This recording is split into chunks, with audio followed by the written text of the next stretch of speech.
Welcome to this explainer. If you're an educational leader or an aspiring one looking to truly transform your school from the inside out and totally elevate the quality of instruction in your classrooms, well, you are in exactly the right place. Today, we're exploring the super dynamic roles that school heads play in professional development. We're going to unpack the foundation course of the School Heads Development Program, and we're specifically zeroing in on the dual hats of SLAC leadership. It's a really fascinating look at how highly effective leadership isn't just one thing. It requires this intricate, careful balance between high-level vision and ground-level, hands-on facilitation. Right off the bat, let's ground our discussion today. We're pulling our insights directly from the Department of Education's School Heads Development Program, which, as you know, is perfectly aligned with the National Educators Academy of the Philippines. So, this isn't just some pie-in-the-sky abstract theory, right? These are the core, officially recognized principles, specifically designed to help you navigate your massive responsibilities as both an instructional leader and an organization leader in your community. Okay, let's dive into this roadmap for today's session.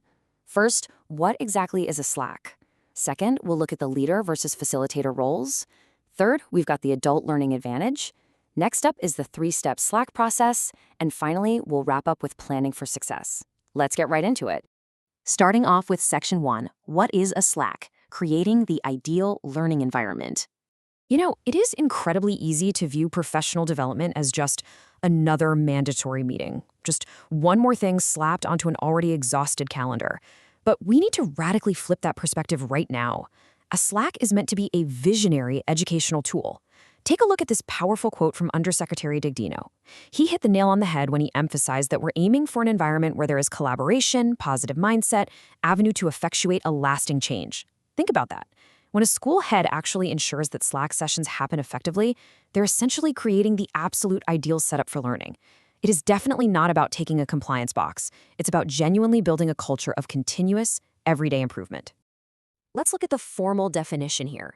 A School Learning Action Cell, or SLAC, is a group of teachers and other learning center personnel who are engaged in collaborative learning sessions to solve shared challenges encountered in the school.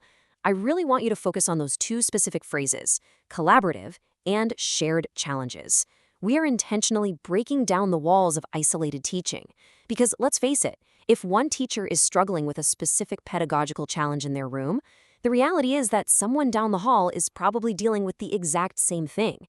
The SLAC is that dedicated, protected space where you get together and solve it as a team. Moving right along to Section 2, leader versus facilitator roles, wearing two distinct hats.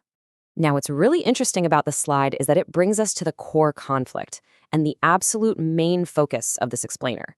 As a school head, you aren't just doing one single job during these sessions. You have to deeply understand the difference between steering the entire ship from the captain's wheel and actually getting down there to help row the boat. On the left side, notice your macro duties as the SLAC leader. These are highly strategic and administrative. You're the one leading the SLAC plan, integrating it into the broader school improvement plan, and submitting those vital progress reports to the STO. But contrast that with the right side. As the SLAC facilitator, your duties are totally ground level. You're down in the weeds. You're convening the meetings, preparing the actual session plans, making sure the venue and equipment aren't acting up, and actively pulling people into the conversation. One role builds the overarching structure, the other actually brings that structure to life. Which brings us to Section 3, the adult learning advantage, shifting the paradigm. So, understanding your dual roles is step 1. But step 2? That's knowing exactly who is sitting in the room with you. We have to make a major psychological shift here because, remember, we aren't teaching children. The primary rule of adult learning, pulled straight from our foundation course materials, is this. Adults absolutely need to be involved in the planning and evaluation of their instruction. Top-down dictation simply fails when you're dealing with seasoned, experienced professionals. For a SLAC to truly thrive and create that lasting change we talked about, your teachers cannot feel like passive recipients of a boring lecture.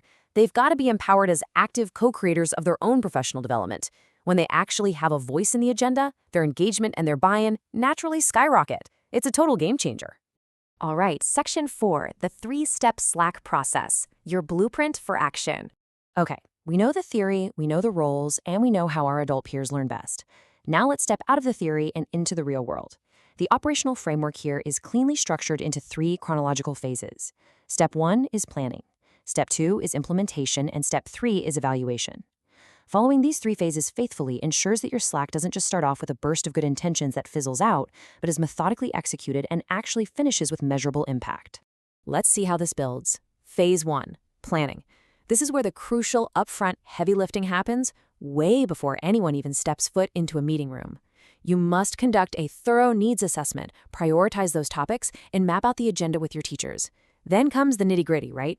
Scheduling the meetings, setting up the resources, identifying roles, writing the actual LAC plan, and creating a progress monitoring tool.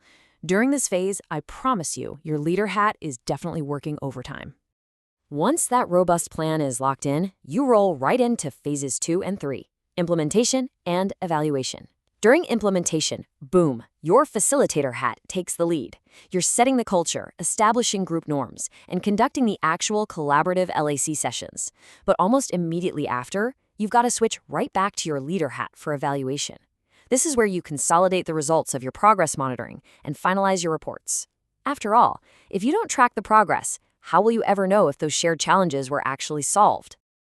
And finally, Section 5, Planning for Success. Asking the right logistical questions. Grasping the theory and the steps is wonderful, but so what? What exactly does a school head need to ask themselves tomorrow morning to actually get this moving? Well, the crucial point is it starts with this. What are the professional development needs of our teachers? Every single successful SLAC begins with a genuine, localized needs assessment rather than top-down assumptions. You literally have to ask your staff what they need. This firmly roots your entire program in reality, ensuring you're addressing the exact pressing gaps your specific educators are facing in their classrooms right this very minute.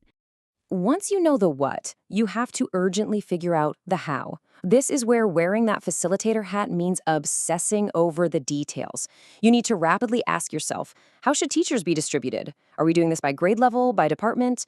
Who's going to step up to be the initial facilitators? When exactly is this happening so we don't disrupt class time? And what specific resources do we need to pull the whole thing off? Look, these operational questions might seem small, but they are absolutely the bedrock of a smooth, successful learning cell. And finally, we arrive at what I think is the most profound challenge regarding teacher engagement. How do we communicate the importance of SLAs in a delightful way? I absolutely love that the source material uses the word delightful. That is so rare. But really, how do you, as a leader, shift this from feeling like a mundane chore, just another burden at the end of a long teaching day, to a genuinely delightful, energizing, and empowering professional experience? To wrap up this explainer, I want to leave you with a reflective prompt drawn straight from the foundation course. I want you to read this and really fill in these blanks for yourself. As a SLAC leader and facilitator, I think, I feel, and I will. Take a deliberate pause right now to internalize that. What is the very next actionable step you are going to take in your school? Remember, the effectiveness of your teachers and ultimately the success of your students relies entirely on the learning environment that you are bold enough to create. Thank you so much for joining me to explore this essential topic, and I will see you in the next explainer.